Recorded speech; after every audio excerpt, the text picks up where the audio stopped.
नमस्ते स्टूडेंट। तो आज हम लॉ ऑफ डिमांड देखेंगे। ठीक है। अब इस लॉ ऑफ डिमांड में क्या होता है कि हम डिमांड को एनालिसिस करते हैं। क्यों डिमांड को एनालिसिस करना पड़ता है? क्योंकि हर एक कस्टमर के पास जो पैसा है वो पैसा लिमिटेड है। ठीक है। बहुत सारा पैसा नहीं है कि हम जो मन में चाहे वो परचेस कर सके। सभी की इनकम अलग अलग है। किसी की 10,000, 20,000, 50,000, 1 लाख अपने अपने हिसाब से सभी की इनकम है। वो उसकी इनकम के हिसाब से सभी तरफ जो पैसा है वो पैसा खर्चा करता है। ठीक है।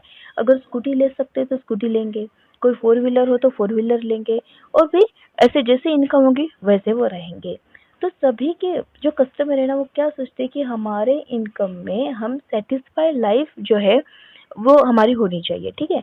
और सभी हमारी नीड, हमारी जो भी गरज है वो गरज अच्छे से कंप्लीट होनी चाहिए। ठीक है। तो इसके हिसाब से हमें इनकम जो है हमारी वो खर्चा करना है। तो इसलिए लॉ ऑफ डिमांड जो है वो स्टडी करते हैं।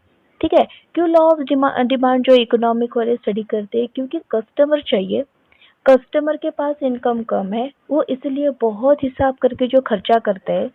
और अगर इनकम कम है, खर्चा कम है, तो मतलब सेटिस्फाइड लाइफ के लिए वो बहुत बैलेंस करके चलते हैं। और इकोनॉमिक के लिए जो भी प्राइस है, हम जो भी प्रोडक्ट के मतलब प्रोडक्ट की जो प्राइस रखेंगे वो किस तरह से रखने चाहिए, ये लॉ ऑफ डिमांड हमें बताता है। ठीक है। और पूरे मार्केट की कस्टमर के बिहेवियर की स्टडी इसमें की जाती है। ठीक है। तो इसी हिसाब से ना law of demand doctor Alfred Marshall ने दिया है। ठीक है। तो उन्होंने क्या कहा है कि law of demand state that the quantity of good demanded is inversely related to the goods price. जो भी हम मतलब चीजें खरीदी करती है ना, तो वो डिपेंड करती है कि उसकी प्राइस कितनी है। ठीक है। हर एक मतलब अगर शुगर खरीदी करनी हो, शक्कर खरीदी करनी हो, तो हम पहले सोचते हैं कि कितने रुपए की है। अगर वो 100 रुपए कीजिए तो हम थोड़ी कम ही यूज करेंगे और कम ही खाएंगे। लेकिन हाँ, अगर मतलब थोड़ी सस्ती मिल जाएंगी तो हम बहुत सारी खाने की मतलब ये करेंगे, ट्राई करेंगे। जैसे कि हम इस्तेमाल करके किसी किसी प्रोडक्ट में इस्तेमाल करके भी हम इसका यूज करेंगे। अपने अपने हिसाब से अपने अपने इनकम से हम ये सब कुछ बातें जो है ये यूज करते हैं। ठीक है। अब इस लॉ ऑफ डिमांड में कहा गया है कि प्राइस के हिसाब से डिमांड की जाती है। प्राइस बहुत ज़्यादा है तो डिमांड कम हो जाएगी, और प्राइस थोड़ा थोड़ा थोड़ा करके कम हो गई तो हम हमारी जो डिमांड है वो ज़्यादा बढ़ाएंगे, क्योंकि हमें खर्चा कम करना है। ठीक है। यही कंज्यूमर का मतलब माइंडसेट रहता है कि खर्चा कम होना चाहिए, क्योंकि हमारे पास इनकम जो है वो लिमिटेड है। हम आगे बहुत सारा ऐसा कुछ देखेंगे।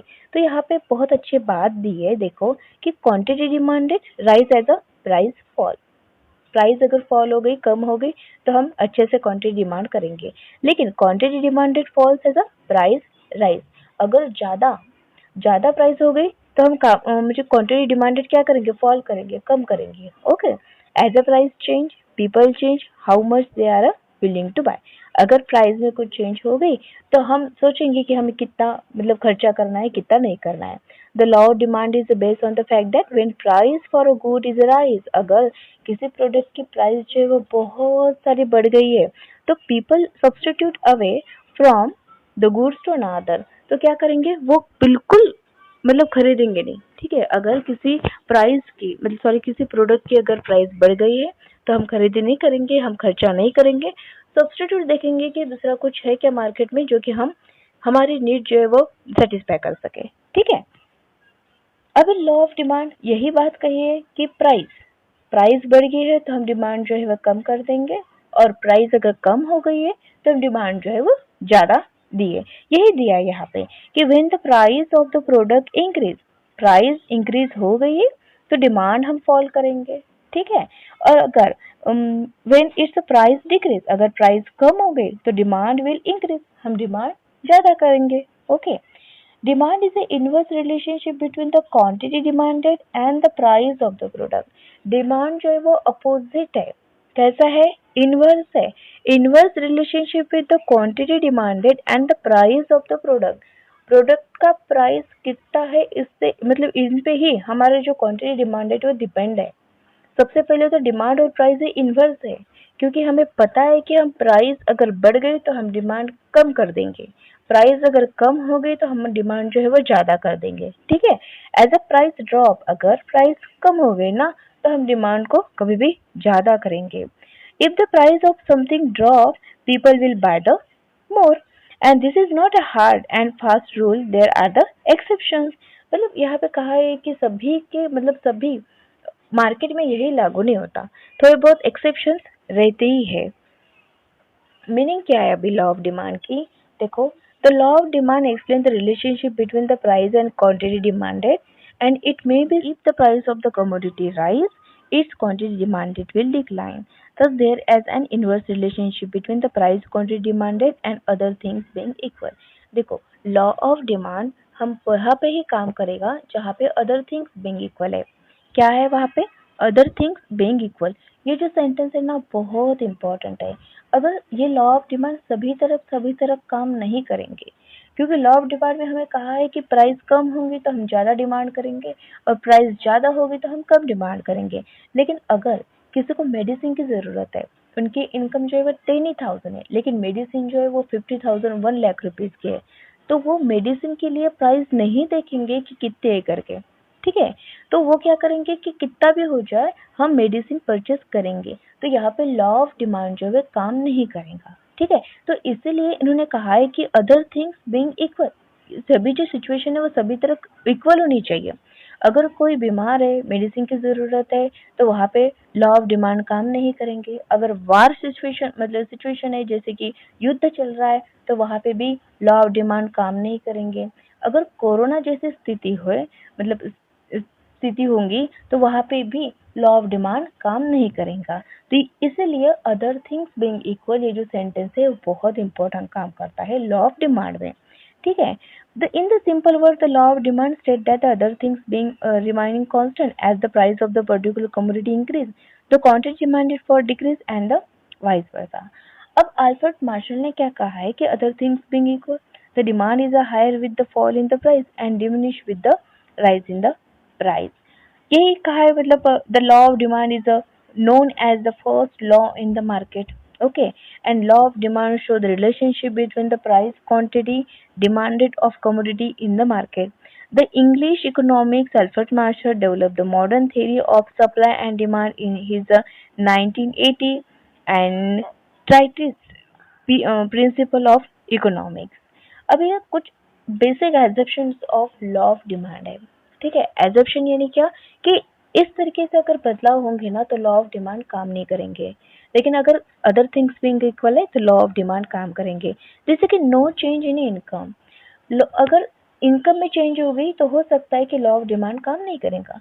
जैसे कि इनकम हमारी 10,000 है, 20,000 है, ओके, हम उसी के ही हिसाब से खर्चा करेंगे। लेकिन अगर हमारी इनकम ना बढ़ गई है, हम 1 लाख रुपीज पर मंथ कमा रहे हैं, तो इसी के हिसाब से हम राशन जो है हमारे घर पे लाएंगे, जो भी लैपटॉप है, मोबाइल है, उसी प्राइस के मतलब उसी प्राइस के हिसाब से ब्रांडेड हम परचेस करेंगे।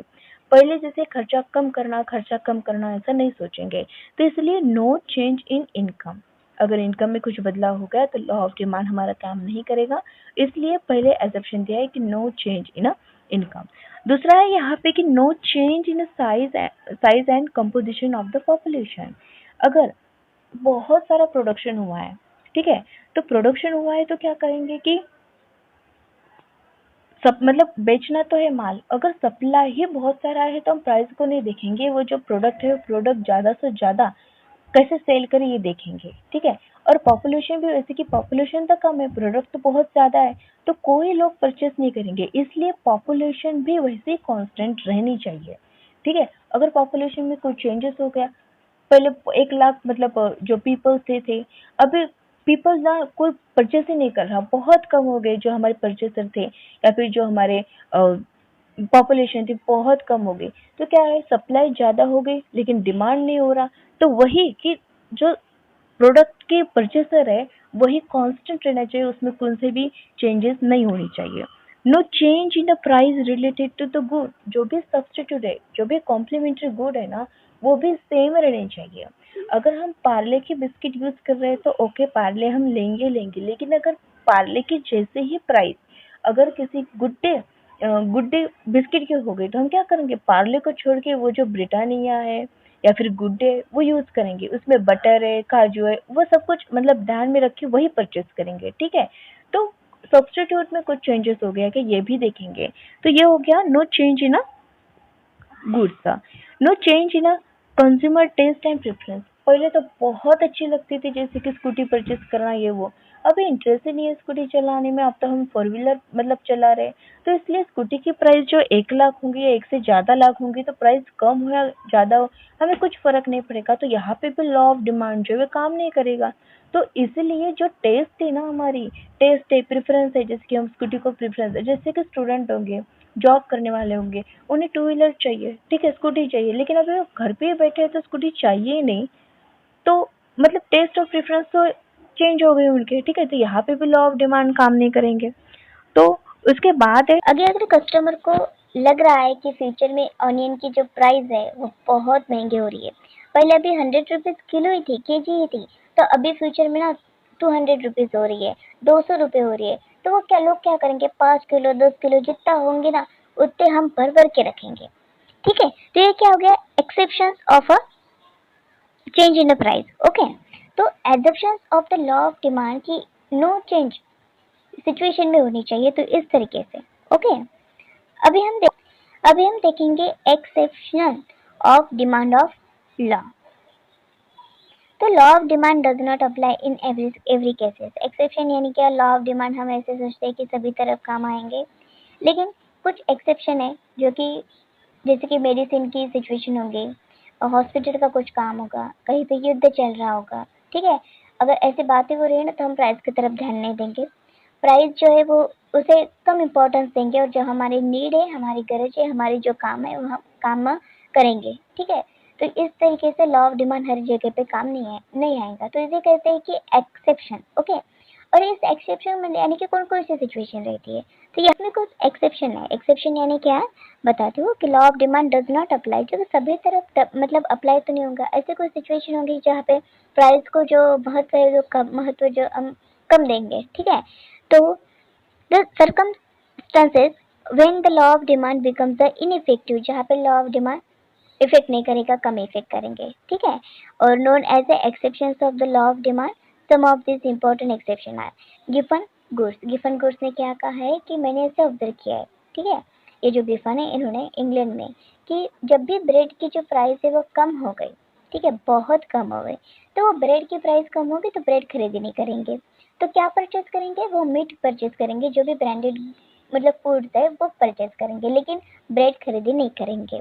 तो ये जो कहना है वो ये हो गया वेबनल इफेक्ट इसे कहते हैं। जैसे कि किसी की वेल्थ दिखाना हो, प्रेस्टीज दिखाना हो, रेपुटेशन दिखाना हो, स्टेटस दिखाना हो, तो प्राइस की तरफ ध्यान नहीं देंगे।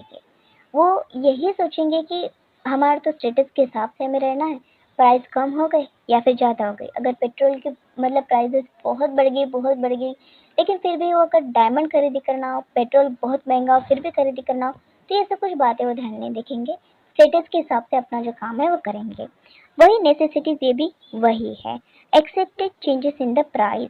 अगर किसी ने ये मान लिया कि अभी तो जो पैस है वो सिर्फ 100 रुपये किलो है, लेकिन फ्यूचर में तो वो 200 रुपये मतलब केजी हो जाएंगे, तो वो लोग क्या करेंगे, प्राइस की तरफ नहीं देखेंगे, जो पैसे वो घर पे भर के रखेंगे। ठीक है, तो ये भी एक फ्यूचर चेंजेस यहाँ पे दे रखा है कि इस सिचुएशन में प्राइस की तरफ हम ध्यान नहीं देंगे, और लॉ ऑफ डिमांड जो है वो इस सिचुएशन में काम नहीं आएंगे। इग्नोरेंस, कोई कस्टमर इग्नोर भी करते हैं कि क्या प्राइस की तरफ देखना, पैसा तो कमा ही जाता है, ठीक है, तो प्राइस जो है वो उसे इग्नोर कर देते हैं, और जो चाहिए वो मन मर्जी हम मतलब परचेज कर लेते हैं। एक्स्ट्रा ऑर्डिनरी सिचुएशन अगर हो जैसे कि कोरोना वगैरह, तो वहाँ पे भी लॉ ऑफ डिमांड काम नहीं करेंगे, पहले जो भी काम होंगे इम्पोर्टर्स वो हम कर लेंगे। तो इस तरीके से हमारे लॉ ऑफ डिमांड जो है कंप्लीट हो गया। हमने एक्सेप्शन देखे, एडप्शन भी देखे, और लॉ ऑफ डिमांड के जो रचयिता है जैसे कि आल्फ्रेड मार्शल, उनका भी मतलब स्टडी किए, और डेफिनेशन देखे, एक्सप्लेनेशन देखे। Okay, so thank you.